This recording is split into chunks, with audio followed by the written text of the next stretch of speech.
आज के इस वीडियो में हम जानने वाले हैं टीडीएस कभी डिडक्ट नहीं किया जाता, ऐसा कुछ सवाल हम जानेंगे। यदि आप हमारे चैनल पर नए हैं तो हमारे चैनल को सब्सक्राइब करें, बेल आइकन को दबाएं ताकि हमारा लेटेस्ट वीडियो आप तक पहुंच सके। मैं अंकित आप सभी का स्वागत करता हूं हमारे यूट्यूब चैनल पे।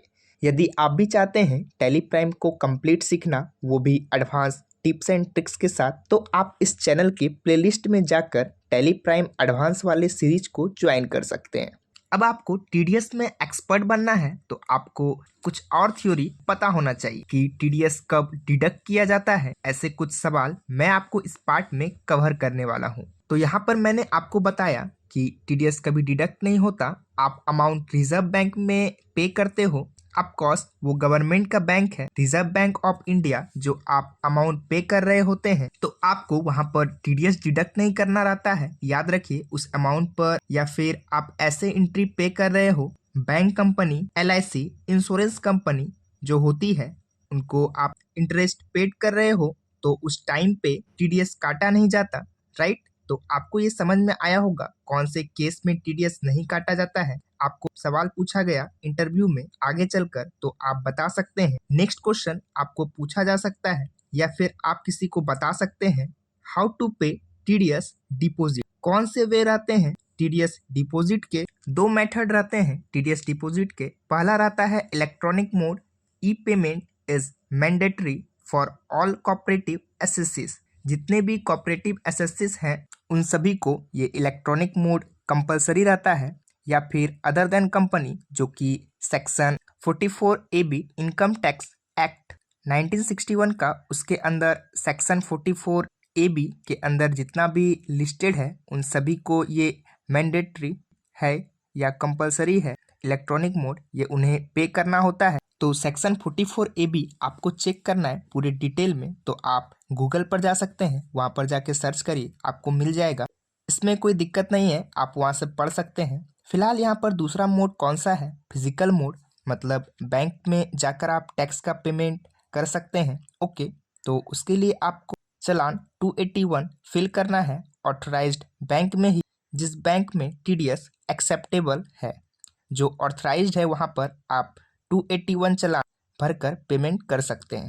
तो ये दो मोड हैं टीडीएस का पेमेंट करने का। अगर इसका सवाल आपसे किसी ने पूछा तो आप यहाँ पर बता सकते हैं, electronic mode and physical mode, right.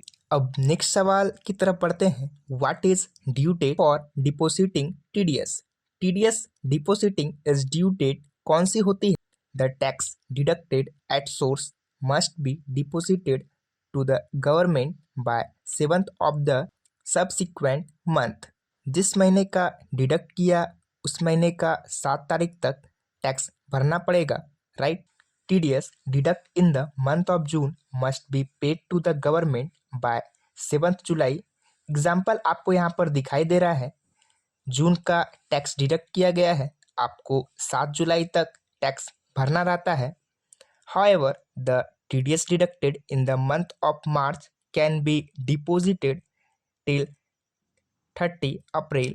याद रखना है कि अगर आप इसका जून का लेते हैं तो ठीक है, जुलाई में आप भर रहे हो। यदि आप जुलाई का लेते तो अगस्त में भरोगे, 7 अगस्त तक।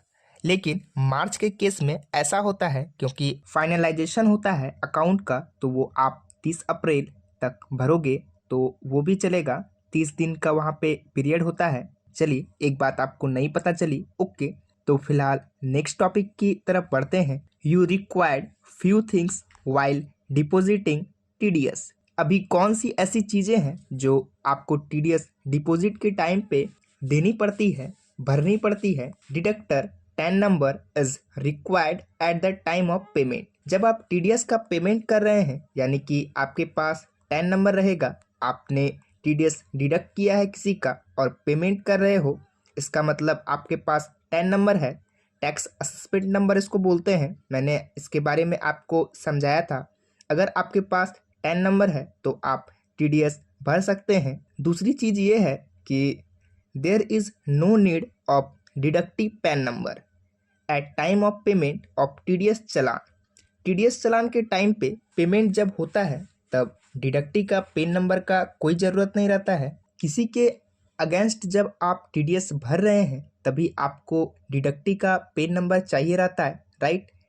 Nature of payment like TDS on rent, salaries, commission, etc and assessment year is required. ये सारी चीज़ें रिक्वायर्ड रहती है। जैसे नेचर ऑफ पेमेंट कौन सा है, TDS on rent, salaries, commission क्या है एग्जैक्टली आइए जानते हैं। नेक्स्ट क्वेश्चन है type of TDS, return and due dates. यहाँ पर आपको एक चार्ट दिखाई दे रहा है। टीडीएस के टाइप कौन से हैं, transaction reported in the return like TDS on salary, TDS on all payment except salaries from 24Q, ये डिडक्टर के लिए रहता है। वो जो form 16, form 16A, form 16B और फॉर्म 16C जो देखा था हमने, वो फॉर्म क्या था, टीडीएस सर्टिफिकेट था। ये फॉर्म कौन से हैं, डिडक्टर जिसके ऊपर टैक्स डिडक्ट कर रहा है उसके फॉर्म का भरते समय ये सब याद रखना है। सो फॉर्म 24Q होता है सैलरी के ऊपर, form 26Q all payment except salaries छोड़ के सारे, 27Q TDS on all payment made of non residents except salaries. Non resident जो कि इंडियन रेसिडेंट नहीं है उसके लिए जो फॉर्म है वो है 26Q जो कि भरना होता है। 26Q भी TDS on sale on property, form 26C TDS on rent और उसके ड्यू डेट भी आगे दिए हैं। सैलरी का केस है तो क्वार्टरली 1 से 31 जुलाई 3 महीने तक, ओके। फर्स्ट क्वार्टर मतलब 31 जुलाई, फर्स्ट क्वार्टर कैसे रहेगा आपका, like April to May and June, in 3 महीने का तो 31 जुलाई तक आपका ड्यू डेट रहेगा। अप्रैल मई जून का सैलरी टीडीएस ऑन सैलरी बना रहेगा। देन सेकेंड क्वार्टर रहेगा तो उसका 31 अगस्त ड्यू डेट है।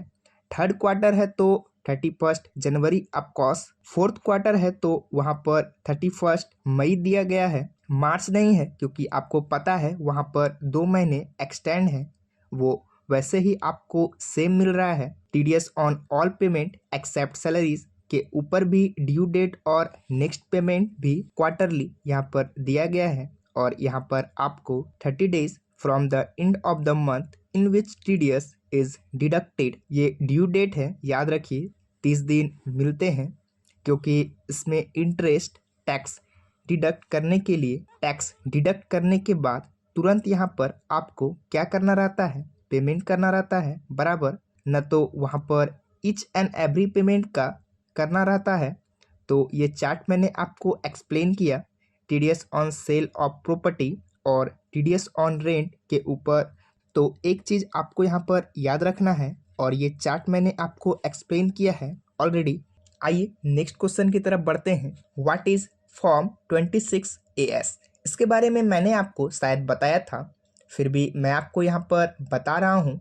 It's a statement where deductee can check whether the deductee has been deposited the TDS amount of the government on half of deductee PAN. यहाँ पे मैंने इसको बॉर्डर भी कर दिया है, डिडक्टर ने टैक्स डिपॉजिट किया है कि नहीं किया है, इसको चेक करने का आसान तरीका या क्या बोलते हैं ट्रांसपेरेंसी आपको यहाँ पर मिल जाती है। आपका टैक्स डिडक्ट हो गया, आप डिडक्टी हैं, आप डिडक्टी हो जाएंगे। अगर आपका टैक्स डिडक्ट हो गया तो कैसे चेक करना है ये मैंने आपको बताया था पिछले पार्ट में, आपने देखा होगा। This form is a consolidated tax statement which is available to all PAN holders. फिर वो कोई भी पेन होल्डर्स रहने दो, कौन सा भी फॉर्म जनरेट होने वाला है, यानी कि टीडीएस सर्टिफिकेट मैंने आपको बताया था फॉर्म 16A जो पार्ट है, पार्ट ए और पार्ट बी, कोई भी फॉर्म 26AS आपको वहाँ पर रिफ्लेक्शन मिल जाएगी। ये सारी चीज़ें since all TDS is linked to your PAN, this form list out the details of TDS deducted on your income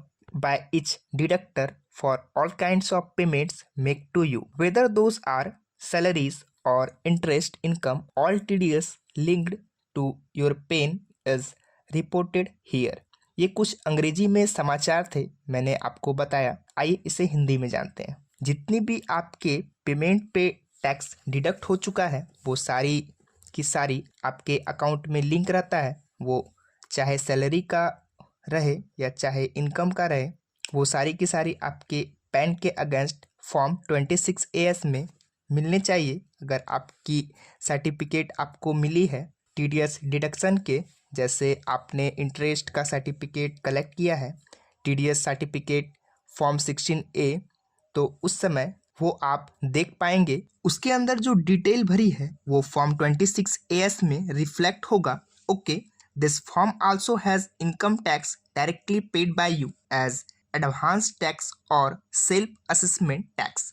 आप सेल्फ असेसमेंट टैक्स भरते हो या एडवांस टैक्स भरते हो, जो भी है, तो आपको वहाँ पर 26AS मिलने वाला है। जो ये फॉर्म है जो आप अपने अकाउंट से लॉगिन करके देखते हैं, वो डिडक्टी देख सकता है कि भाई आपका टैक्स है कि नहीं है वहाँ पर पे किया हुआ। तो यहाँ पर आपने टीडीएस के बारे में कुछ एडवांस इन्फॉर्मेशन को जाना होगा। यदि आपको यह वीडियो पसंद आया तो वीडियो को लाइक करें, चैनल को सब्सक्राइब करें। तो थैंक यू।